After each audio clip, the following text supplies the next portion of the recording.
galīgi nav apmierināts ar to, kas te bija sanācis. Viņš ļoti skaisti brauc arī treniņos, bet tas nav tas, ko tiesneši vērtēs. Tiesneši vērtēs šos divus precīzi iebraucienus, kas notiksies trasē.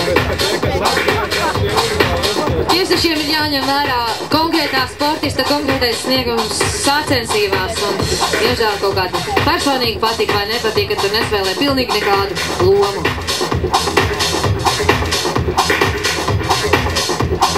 Tā, Rihards Lepīgs gaida startu signālu. Šobrīd ir... Ahā! Kas tur mums brauc?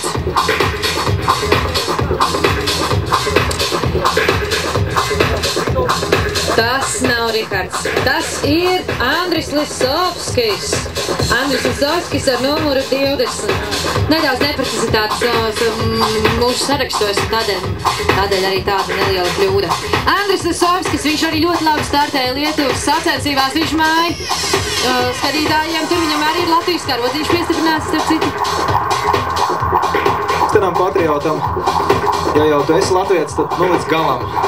Nu tad tā līdz saknēm. Nu tā. Tā, kā var redzēt, jā. Saļais karogs, ideāli.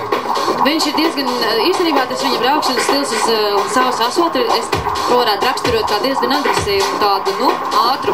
Jā, un autiņš viņam arī baigi labais, un es zinu šito mašīnu, jo tā kāds dažus gadus, 3 gadus atpakaļ, es viņu nobraucu kaut kāds 3 gadus. Oho, tad jau tev tagad... Diezgan leģendāra mašīna.